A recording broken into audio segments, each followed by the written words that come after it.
అందరికీ నమస్కారం అండి. ఈరోజు ముఖ్యమైన సబ్జెక్ట్ ఏంటంటే రైతులకు సంబంధించినటువంటి వ్యవసాయ పంపు సెట్లకి మీటర్లు బిగించే ఏర్పాటు ప్రభుత్వం చేయడం. ఇది చాలా దారుణమైన విషయం. రైతుల్ని పక్కాగా మోసం చేయడం. ఎన్నికల ముందు రాజశేఖర రెడ్డి గారు, మా నాన్నగారు ఉచిత కరెంట్ ఇచ్చారని చెప్పి గొప్పగా చెప్పుకున్నటువంటి ముఖ్యమంత్రి ఈవేళ ముఖ్యమంత్రి అయిన తర్వాత రైతులు పంపు సెట్లకు మీటర్లు బిగించే ఏర్పాటు చేస్తున్న సంగతి ఈవేళ మీ అందరికీ తెలుసు. పేపర్లో కూడా ఘోషిస్తున్నారు. ఎందుకు ఈ పంపు సెట్లకు మీటర్లు బిగిస్తున్నారు? ఒక పక్క మీరు ఉచిత కరెంట్ అని చెప్తున్నారు కదా.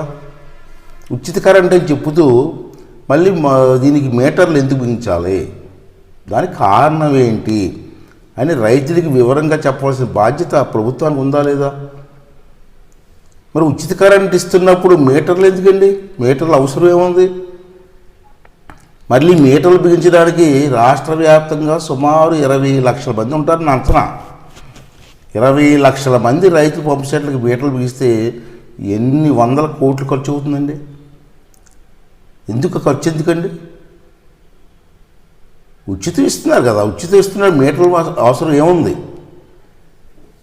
దీంట్లో మొదలపు ఏంటి? పెద్దిరెడ్డి గారు మీరు చెప్పాలి, ప్రజలకు వివరంగా చెప్పాలి. ఇవాళ మీ పేపర్లో చూశాను మీ స్టేట్మెంటు. రైతులకు బాధ్యత పెంచడానికి మీటర్లు పెడుతున్నామని. రైతులకు బాధ్యత మీరు నేర్పాలా? తెలీదా రైతులకి? మోటార్లు ఎలా రన్ చేసుకోవాలో తెలియదండి వాళ్ళకి. మీరు బాధ్యత నేర్పడం ఏంటి? కరెంటు ఎక్కడ లాస్ అవుతుందో అది చూడండి ముందు. మీ ఉద్యోగస్తులు నిర్లక్ష్యం వల్ల కదా లాస్ అవుతుంది. దాన్ని రెక్టిఫై చేయండి. దాన్ని రెక్టిఫై చేయకుండా మీరు చేసిన తప్పులు కప్పిపుచ్చుకోవడానికి ప్రజల మీద, రైతుల మీద భారం వేయడం ఎంతవరకు సబబు? ఒకసారి ఆలోచించాలి కదా పెద్దిరెడ్డి గారు. మీ క్యాబినెట్లో కొంచెం ఆలోచించే శక్తి ఉన్నవాళ్ళు మీరొకరు, ధర్మాన ప్రసాద్ గారు ఒకరు, బొత్స సత్యబాబు, టోటల్ నలుగురు ఉన్నారు. అంతకన్నా లేరు. మిగతా వాళ్ళందరూ కూడా మేము ముఖ్యమంత్రికి భజన చేసుకుంటూ ఉండవే. మరి కొంచెం ఆలోచించే శక్తి ఉన్న మీలాంటి వాళ్ళు కూడా ఇటువంటి తప్పులు చేస్తే ఎట్లా సార్? ఒకసారి ఆలోచించేయండి. అసలు ఎందుకు ఈ పంపు సెట్లు? వ్యవసాయం కోసమే కదా, రైతుల మేలు కోసమే కదా ఆ రోజు గత ప్రభుత్వాలు అని చేసి. మీ నాన్నగారు రాజశేఖర రెడ్డి గారు కూడా ఉచితం ప్రకటించారు కదా. మళ్ళీ ఇవాళ రైతులు ఎందుకు మోసం చేస్తున్నారు? ఇప్పటికే ఆంధ్ర రాష్ట్రంలో ఈ తొగ్గులక్ గారి పరిపాలనలో రైతులు అందరూ సర్వనాశనం అయిపోయారు సార్. విత్తనాలు దొరకడం, విత్తనాల రేట్లు పెరిగిపోయాయి, ఎరువుల రేట్లు పెరిగిపోయాయి, పురుగుల మందుల రేట్లు పెరిగిపోయాయి, గిట్టుబాటు ధర లేదు.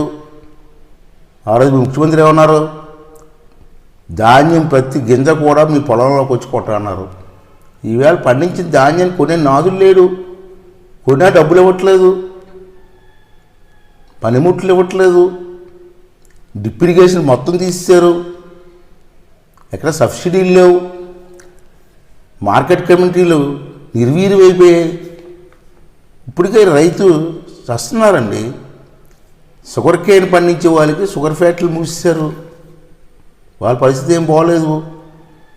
మామిడి పళ్ళు మొత్తం సర్వనాశనం అయిపోయి, మామిడి పంట, జీడి పంట సర్వనాశనం అయిపోయింది. మరి రైతులు ఇంత బాగా కృంగిపోయి ఉంటే, ఇన్ని ఇబ్బందులు ఉంటే మళ్ళీ ఇదేంటండి? ఈ మోటార్లు పెడతాం, ఇది పెడతామని చెప్పి మళ్ళీ మోయలేని భారం ఎందుకంటే సార్? ఒకసారి ఆలోచన చేయండి. ఇవాళ మా విశాఖపట్నం జిల్లా తీసుకుందాం, అనకాపల్లి జిల్లా తీసుకుందాం. ఇవన్నీ అనకాపల్లి, విశాఖపట్నంలోనే సుమారు 1,00,000 పైన మోటార్లు ఉన్నాయి, విద్యుత్ కనెక్షన్లు ఉన్నాయి. మోటార్ కనెక్షన్లు రాష్ట్ర వ్యాప్తంగా తీసుకుంటే 20 లక్షల మంది అని మా అంచనా. ఇంతమంది రైతులకు నష్టం జరిగేటటువంటి ఈ ఆలోచన మీరు విరమించుకోవాల్సిన అవసరం ఉంది. లేదు పెట్టాలనుకుంటున్నాం, రైతు మేలు కోసమే పెట్టాలనుకుంటున్నాం, రైతుల కోసమే పెట్టాలనుకుంటున్నప్పుడు రైతులకు వివరంగా చెప్పాల్సిన బాధ్యత ప్రభుత్వానికి ఉంది కదా. ప్రతి జిల్లాలో కూడా, లేదా ప్రతి కాన్స్టిట్యున్సీలు కూడా ఈ మోటార్లు ఉన్న రైతులతో సమావేశం ఏర్పాటు చేయండి. సమావేశం ఏర్పాటు చేసి వాళ్ళు వివరంగా చెప్పండి. ఇదిగో ఈ ఈ మీటర్లు పెట్టడం వల్ల మీకు ఉపయోగం జరుగుతుంది, మీకు మేలు జరుగుతుంది, ఏ విధంగా మేలు జరుగుతుంది అని వివరంగా చెప్పండి. ఎందుకు చెప్పరు? రైతులు ఆమోదం పొందాలి కదా. మీరు ఇన్ని లక్షల కుటుంబాలకు ఆమోదం పొందకుండా, మీటింగ్ పెట్టకుండా, వాళ్ళకి చెప్పకుండా మీ ఇష్టం వచ్చినట్టు మీటర్లు పెట్టుకుని పోతుంటే ఈ రైతు వర్గాలంతా ఏమైపోతారండి? నష్టపోరా? అంత నష్టం జరుగుతుందండి. ఒకసారి పెద్దిరెడ్డి గారు ఆలోచించమని చెప్పి ఈ సందర్భంలో కోరుకుంటున్నాను. దయవించి మీలాంటి పెద్దలు కూడా ఆలోచించేది. ఎవరు ఆలోచిస్తారండి? మీ ముఖ్యమంత్రి గారు ఆలోచించే శక్తి లేదు. అతను తోచదు, ఎవరైనా చెప్తే వినడం. అది మీకు కూడా తెలుసు కదా. ఇంకా అతను చెప్పుకోవేటండి? మీలాంటి పెద్దలే నాకు చెప్పాలి. నచ్చక ఒకసారి సమావేశాలు ఏర్పాటు చేయండి. సబ్స్టేషన్ వైజ్ పెడతారా, కాన్స్టిట్యూషన్ వైజ్ పెడతారా?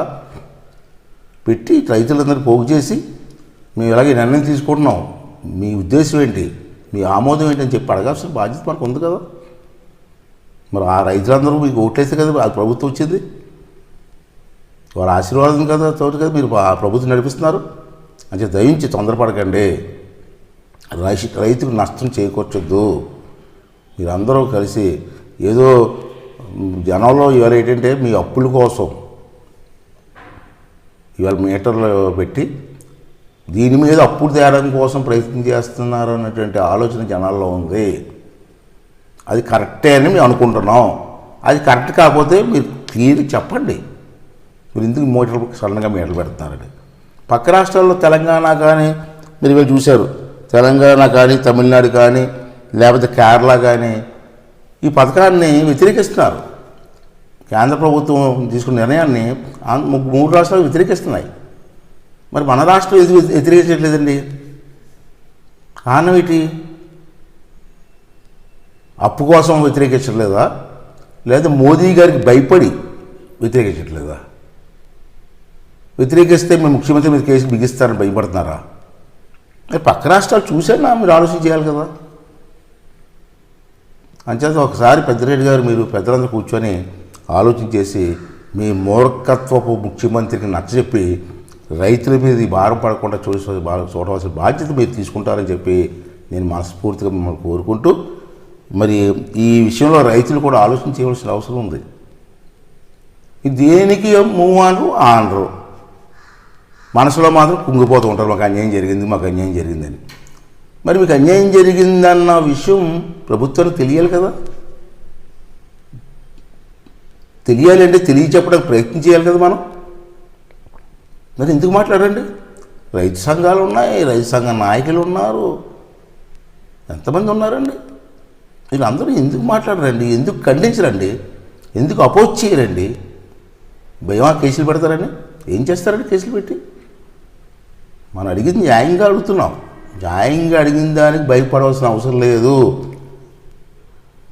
ప్రభుత్వం సరైన వివరణ ఇవ్వకపోతే రైతులందరూ రోడ్డు మీదకి వచ్చి ప్రభుత్వాన్ని వ్యతిరేకించవలసిన అవసరం ఉందని చెప్పి నేను మనవి చేస్తాను. దానికి తెలుగుదేశం పార్టీ మీకు అండగా ఉంటుందని చెప్పి కూడా మరొకసారి మీ అందరినీ మనస్ఫూర్తిగా కోరుకుంటూ, పెద్దలు పెద్దిరెడ్డి గారు ఒకసారి మళ్ళీ ఆలోచించేసి ఈ మూర్ఖపు ముఖ్యమంత్రికి నచ్చజెప్పి రైతులకు అన్యాయం జరగకుండా చూడవలసిన బాధ్యత మీరు తీసుకుంటారని చెప్పి ఆశిస్తూ సెలవు తీసుకున్నానండి. థ్యాంక్ యూ అండి. Thank you very much.